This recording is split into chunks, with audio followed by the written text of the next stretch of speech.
آپ سوئیں گے رات میں تو مسجد سے جب آذان کی صدا لگے گی تو کبھی آذان میں آپ کے کان میں پہنچے گی، کبھی نہیں پہنچے گی۔ اب کس کے کان میں پہنچتی ہے، کس کے کان میں نہیں پہنچتی ہے، یہ سن کر کے آپ کو بڑی حیرت ہوگی۔ جو آدمی بائیں کروٹ پر لیٹا ہوا ہے اس کے کان میں آذان کی صدا نہیں پہنچے گی، کیوں؟ دل ادھر ہی ہے، اور بائیں کروٹ پر آدمی لیٹ رہا ہے تو آپ کان بھی بند ہو جاتے ہیں، آنکھ بھی بند ہو جاتی ہے۔ یہ سنت کے خلاف سو رہا ہے، بائیں کروٹ پر لیٹا ہوا ہے، مسجد سے آذان کی صدا ضرور لگتی ہے لیکن کان میں نہیں پہنچتی ہے۔ اور کان میں کس کے صدا پہنچتی ہے میں آپ کو بتانے کے لیے جا رہا ہوں۔ آپ بائیں کروٹ پر لیٹے ہوئے ہیں، دل لٹکا ہوا ہے، دل بائیں طرف ہے، جب دائیں کروٹ پر آپ لیٹیں گے تو دل آپ کا لٹک جائے گا، جب دل لٹک جائے گا تو آنکھ آپ کی بند ہوگی، کان کھلے رہیں گے۔ اب مسجد سے جب صدا لگے گی تو کان میں پہنچے گی، یہ کس کی برکت ہے؟ سنت کی برکت ہے، سنت کے مطابق سو رہے۔ ایک خاص بات اور سنیے، بہت سارے لوگ دعا کراتے ہیں کہ دعا کیجیے ہماری نماز نہ چھوٹے۔ آپ کا فرض بھی نہیں چھوٹے گا، آپ کا واجب بھی نہیں چھوٹے گا، گارنٹی ہے۔ کرنا کیا ہے آپ کو؟ صرف سنت کو آپ پکڑ لیجئے، واجب سے پہلے جو سنت پڑھی جاتی ہے اس کو پکڑ لیجئے آپ، واجب کے بعد جو سنت پڑھی جاتی ہے اس کو پکڑ لیجئے آپ، فرض سے پہلے جو سنت پڑھی جاتی ہے اس کو پکڑ لیجئے آپ، سنت کے بعد جو فرض کے بعد جو سنت پڑھی جاتی ہے اس کو آپ پکڑ لیجئے۔ گارنٹی ہے کہ اگر آپ نے سنت پکڑ لی تو آپ کا واجب بھی بچ جائے گا، فرض بھی بچ جائے گا، فرض بھی نہیں چھوٹے گا، واجب بھی نہیں چھوٹے گا۔ ایک نمونہ بھی آپ نے دیکھا، میں خطبہ پڑھ رہا تھا، اچانک جنریٹر نے آنکھ مار دیا۔ بتانا کیا تھا کہ وہ بوڑھا ہے، میں جوان ہوں، اس بوڑھے کا جوان سے مقابلہ ہو رہا تھا۔ خیر سپلائی آ گئی، مجھے بتانا یہ ہے کہ مائک کام کر رہا ہے جنریٹر کی سپلائی سے، یہ لائٹ کام کر رہی ہے جنریٹر کی سپلائی سے۔ جہاں سپلائی بند ہو جائے یہ مائک بھی کام نہیں کرتا، یہ لائٹ بھی کام نہیں کرتی ہے۔ آج سے 50 سال 150 سال آپ پہلے لال قلعہ میں جائیے، جنریٹر کی سپلائی سے روشنی نہیں آتی تھی، اس میں چراغ جلتا تھا، تیل ڈالا جاتا تھا، چراغ جلتا تھا اس میں تیل ڈالا جاتا تھا۔ وہ چراغ جل رہا ہے، اگر آندھی آ گئی، طوفان آ گیا، ہر چراغ بجھ جاتا تھا، گل ہو جاتا تھا۔ اکبر بادشاہ سو رہا ہے اور چراغ جل رہا تھا، رات میں آندھی آئی، ہوا چل گئی، ایک ایک کر کے محل میں، لال قلعے میں ہر چراغ گل ہو گیا۔ ایسا اندھیرا ہوا کہ اکبر کو کچھ نظر نہیں آ رہا ہے، ہاتھ جو اس نے نکال کر کے دیکھا تو ہاتھ بھی نظر نہیں آیا، کانپنے لگا۔ اس نے بربل کو بلایا، بربل نے کہا حضور آپ بادشاہ کانپ کیوں رہے؟ کہا کہ میں اندھیرے سے گھبرا گیا، ابھی جو آندھی آئی تھی ساری روشنی ختم ہو گئی، اندھیرا ہو گیا، میں اس سے گھبرا رہا ہوں۔ کہا اندھیرے سے گھبرانے کی کیا ضرورت ہے؟ کہا اس اندھیرے نے مجھے قبر کا اندھیرا یاد دلا دیا، اس لیے میں کانپ رہا ہوں۔ تو بربل پر قربان جائیے، کتنا بڑا عاشق رسول تھا۔ اس نے کہا اس میں گھبرانے کی حضور کیا بات ہے؟ جب نبی اوپر تھے تو اجالا اوپر تھا، جب نبی قبر میں پہنچ گئے تو اجالا لے کر کے نیچے چلے گئے۔ ہر مسلمان کے قبر میں اجالا ہوتا ہے، اندھیرا نہیں ہوتا۔ عدد نکالو ہر چیز کے چوگن کر لو بھائی، دو ملا کر 5 گن کر لو، 2 ملا کر 5 گن کر لو، پھر 20 کا بھاگ لگائے، 20 کا بھاگ لگائے، باقی بچے کو 9 گن کر لو، پھر 2 اس میں اور ملائے۔ کہت کبیرہ سن بھائی سادھو، نام محمد کے آئے، نام محمد کے آئے۔ ہاتھ اٹھائیے، وعدہ کیجئے کہ بیوی سے پوچھ کر کے داڑھی رکھیں گے انشاءاللہ۔ خیر ایک آدمی نے ہاتھ اٹھایا ہے، جلدی سے ہاتھ نیچے گرا لیا کہ شاید کوئی نہیں دیکھ رہا ہے، اس اجالے میں اندھیرے میں سب نظر آتا ہے، لیکن آپ نے ڈس بریک مار کر کے ثابت کیا کہ آپ پنڈال ہی میں ہیں۔ دل سے دعا کرتا ہوں کہ نبی کی ایک ایک سنت کو زندہ کرنے کے لیے اللہ ہم سب کو قبول فرمائے۔ بڑا اچھا جلسہ نکل گیا، قرآن کے حوالے سے پیغام آ رہا ہے، آپ لوگ سننے کے لیے تیار ہیں؟ جوش کے ساتھ ہاتھ اٹھا دیجئے انشاءاللہ۔ بڑی تیزی کے ساتھ آپ کا جلسہ نکل رہا ہے۔ ایک خاص بات سنیے، 1838 میں پورے ہندوستان کے مدرسے کو انگریز نے بند کر دیا۔ 1838 میں 80,000 مدرسے بند ہو گئے۔ یہ علم دین کیسے باقی رہا، آپ کو حیرت ہوگی۔ 1857 میں 52,000 عالموں کو پھانسی دی دے گی، یہ علم کیسے باقی رہا، آپ کو حیرت ہوگی۔ 1861 میں 3 لاکھ قرآن کے نسخے جلا دیے گئے. یہ قرآن کیسے باقی رہا؟ آپ حافظ قرآن کی ضرور عزت کیجئے گا. یہ چھوٹے چھوٹے بچے مدرسے کے، انہوں نے چوری چھپے قرآن کو سیکھا، دوسرے کو سکھایا، علماء ختم ہو گئے، مدرسہ بند ہو گیا، قرآن جل گیا، پھر بھی اسلام باقی رہا، علم باقی رہا، قرآن باقی رہا، مدرسے کے چھوٹے چھوٹے بچوں کے صدقے. آپ کا بچہ سائنس بھی پڑھ لے گا، قرآن بھی پڑھ لے گا، راستہ میں بتا رہا ہوں. صرف 5 سال آپ اسکول میں پڑھائیے اپنے بچے کو. جب 5 سال اسکول مکمل کر لے تو قرآن اسکول سے نکالیے، اس کو 3 سال کے لیے مدرسے میں داخل کر دیجیے. جانتے ہیں مدرسے میں 3 سال میں آپ کا بچہ حافظ قرآن ہو جائے گا. اس کا دماغ اتنا تیز ہوگا جیسے پتھر پر چاقو تیز ہوتا ہے. اب وہ 3 سال کا جو گیپ ہوا، اس کو ٹیوشن کرائیے. ہر بچے کو وہ پیچھے چھوڑ دے گا، سب سے آگے نکل جائے گا. جانتے ہیں کیوں؟ جس کے لیے قرآن آسان، اس کے لیے دنیا کی کوئی کتاب مشکل نہیں ہو سکتی.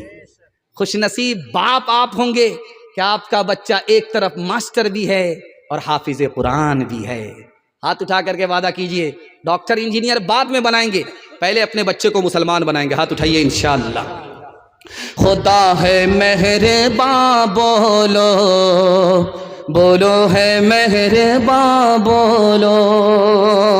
سائنس ٹیکنالوجی میں ماہر بھی بناؤ اور ظاہر و باطن میں طاہر بھی بناؤ. پہلے تو انہیں یارو مسلمان بناؤ. خدا ہے مہرباں بولو، بولو ہے مہرباں بولو. تاجر بناؤ، شوق سے افسر بھی بناؤ اور ان کو مقدر کا سکندر بھی بناؤ، پر اپنی مغفرت کا سامان بناؤ. خدا ہے مہرباں بولو، بولو ہے مہرباں بولو. ہاتھ اٹھائیے، وعدہ کیجئے سب کام پہلے ہوگا، نکاح بعد میں کریں گے انشاءاللہ. وہ لوگ بھی ہاتھ اٹھا رہے ہیں جن کا نکاح ہو چکا ہے، کیا دوسرے کا نمبر لگانا چاہ رہے ہیں؟ دانا پانی سب بند ہو جائے. چوتھا پیغام آپ کی خدمت میں، یہ ناظم ہی پھسل رہے ہیں تو عوام کا کیا حال ہوگا؟ دھیان سے سنیے گا، جلدی سے نکل جائے گا. یہ چھوٹی دنیا جس میں ہم سانس لے رہے ہیں، جس کو بہت کچھ سمجھ رہے ہیں، یہ بہت کچھ نہیں ہے. اس کی حقیقت آپ کو 3 لائن میں بتانے کے لیے جا رہا ہوں.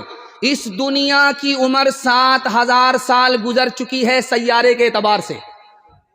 اس دنیا کی عمر 12000 سال گزر چکی ہے برج کے اعتبار سے.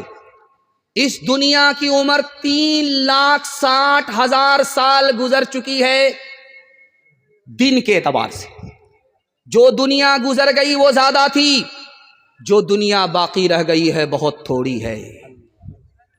اس دنیا میں ملک کتنے ہیں؟ 232. 232 ملک پر دنیا ختم ہو جاتی ہے. اس دنیا میں زبان کتنی بولی جاتی؟ 3064. 3064 زبان پر یہ دنیا ختم ہو جاتی ہے. اس دنیا میں زمین کتنی ہے؟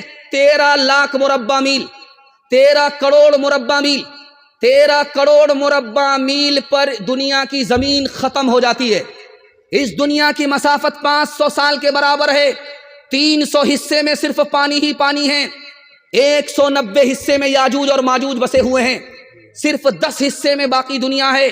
اس دنیا کے لوگ کتنی بڑی تعداد میں ہوں گے، کتنی چھوٹی تعداد ہوگی.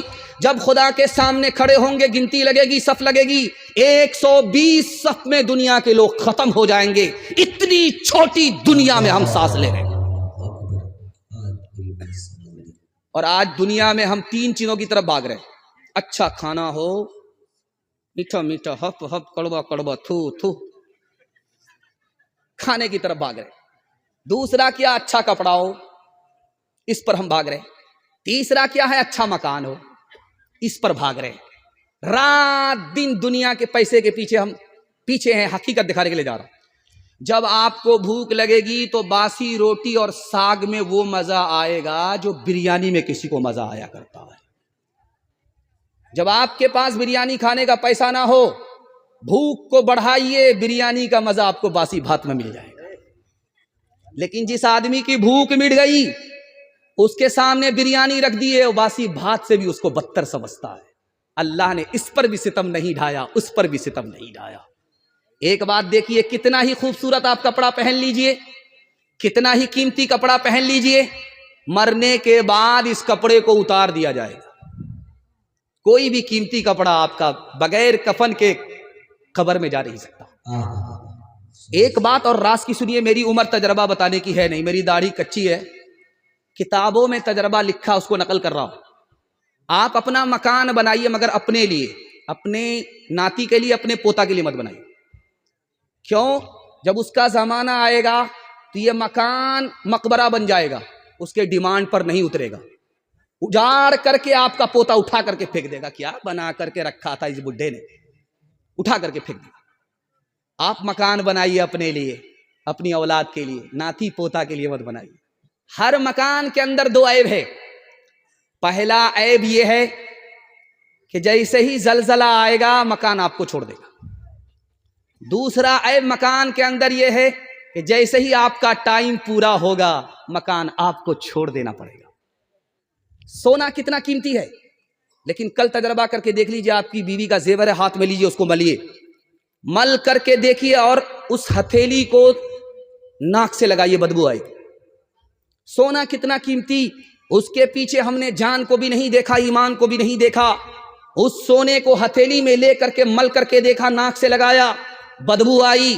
کہنے والے نے کہا کہ لوگو، سونا تمہاری جیب کے اندر رہے، سونا تمہارے گھن کے اندر رہے، تمہارے دل کے اندر سونا نہ اترے۔ جیسے ہتھیلی بدبودار ویسے ہی تمہارا دل بدبودار ہو جائے گا۔ موت سے پہلے موت کی تیاری کریں گے، ہاتھ اٹھائیے انشاءاللہ۔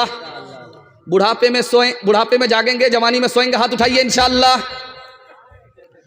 مالو اولاد تیری قبر میں جانے کو نہیں، مالو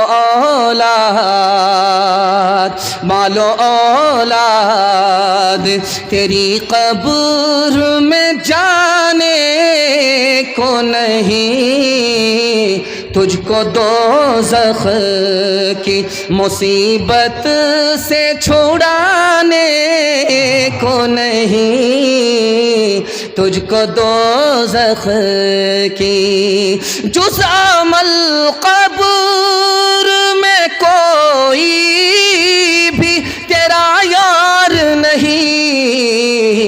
کیا قیامت ہے کہ تو اسے خبردار نہیں، کیا قیامت ہے کہ نہ کسی کی آنکھ کا نور ہو، نہ کسی کے دل کا قرار ہو، جو کسی کے کام نہ آ سکے، میں وہ ایک مشت غبار ہوں۔ میرا رنگ و روپ بگڑ گیا، میرا یار مجھ سے بچھڑ گیا، جو چمن خزاں سے اجڑ گیا، میں اسی کی فصل بہار ہوں، جو چمن خزاں سے اجڑ گیا۔